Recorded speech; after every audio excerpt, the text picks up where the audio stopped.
They have to kind of be admitting in front of you that life isn't all what it's cracked up to be. So how do you help them through that process? Better have a darn good solution.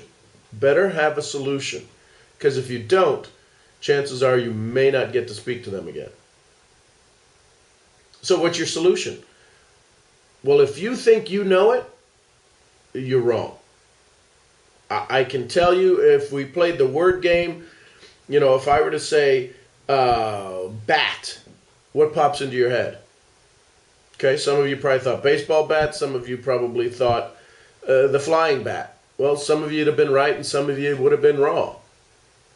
My point is that the only solution that makes sense is the one they come up with, is the one they adapt and adopt for themselves.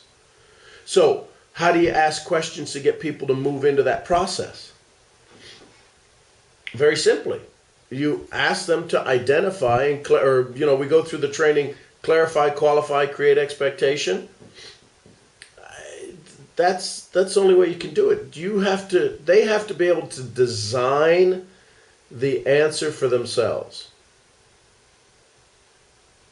Your responsibility as the presenter is to help guide them through the process that makes the solution something you have to offer.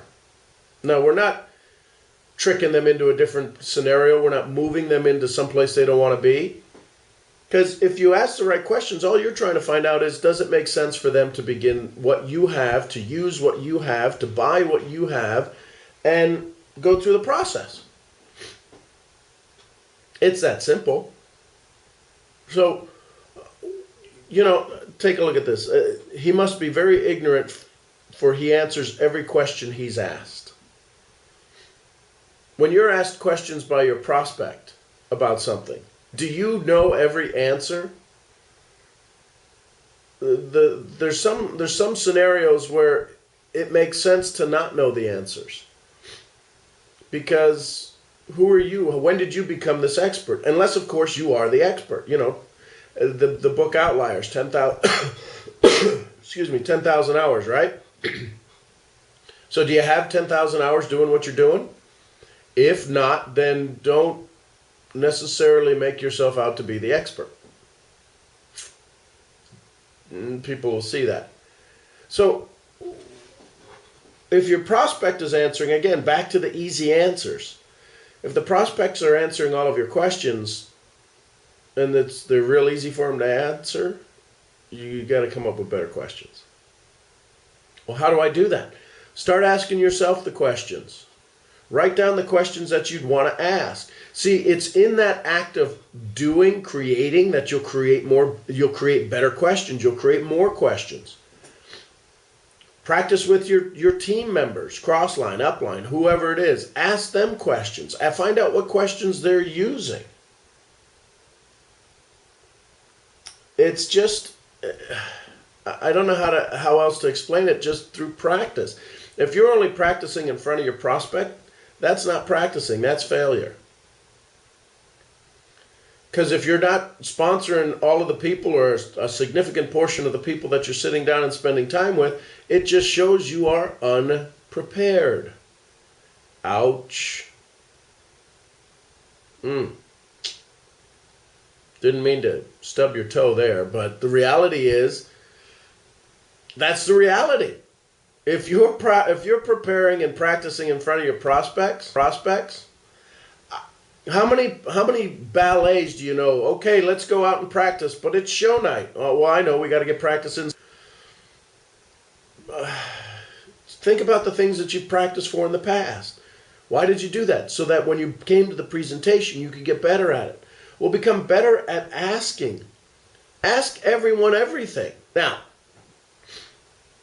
husbands, please don't go and start asking your bride all these different questions, because I don't want you to be single.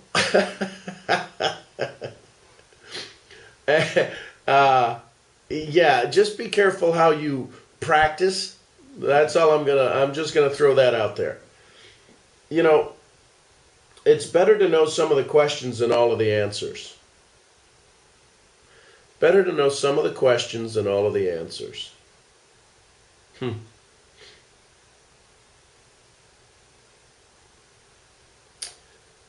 Which questions do you know that can give you an indication, that can give you an idea of what your prospects are feeling?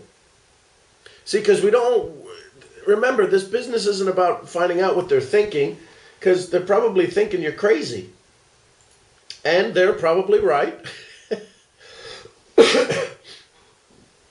So, what's the point?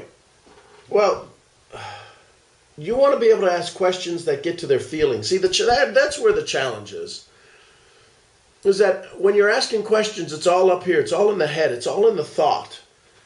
They're thought-based questions. But if you can ask questions that are feeling questions, how does that make you feel? How do you feel about that? If you could do that, how would that change your life? How do you see yourself doing that? What are those things you could do that would make you feel better? If you could ask more emotion-based questions, you'd probably have a lot better answers for what you're trying to do and what you're wanting to accomplish, to bring value. Because value is not a thought thing. People perceive it's perceived value, but what is value in and of itself? Value is, did I get something for me?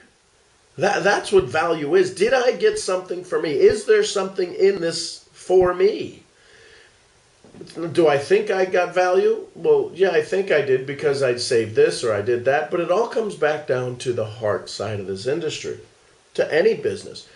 You know, when I used to deal in industrial sales, I would prospect customers on Friday afternoons because that's when plants broke down on Fridays and Saturdays. They had to leave their families. I mean, it was a very intense work atmosphere. So when they had a day off, they really took it. But these plants were so critical and had such a critical process stream that, boy, if they failed, they screwed up a weekend. So I was able to present my cost increase through personal savings because customers were able to stay home with their families. They could justify the cost. See, because that's all it is it's about helping them to justify the change they're about to make. So a lot of times when I would talk to customers and even prospects, I would say, okay, so how are we going to let people know you've made this change? They go, what do you mean? How am I going to go? Well, in the industrial world, they were using someone else's product before. And when they made a switch to my product, I would ask them, so how are we going to let the previous supplier know that you've switched to me? I'd help them through that process, because if that other supplier came in and said, wait, how come you're not using my products anymore? Because there was somewhat of a relationship there. Sometimes you would get tossed out as the new guy. Well, how does that relate to us in our industry? How does that relate to us in our business? Well, folks, they're doing something already. They're going to have to talk to the TV and say, listen, I'm not going to be able to watch you anymore for a while. They're going to talk to the computer and World of Warcraft or whatever computer games people play and say, listen, you know what? I don't get your feelings hurt, but I'm not going to be able to play you anymore. If you're not asking your prospects, so what's the conversation you're going to have when somebody asks you why you're doing this? Or what's the conversation you're going to have in your own head to spend the 10 hours a week or 5 hours a week or prospecting calls or making the changes or getting on conference calls or coming to the hotel meetings on the weekends? What's the language you're going to use in your head to make sure you show up?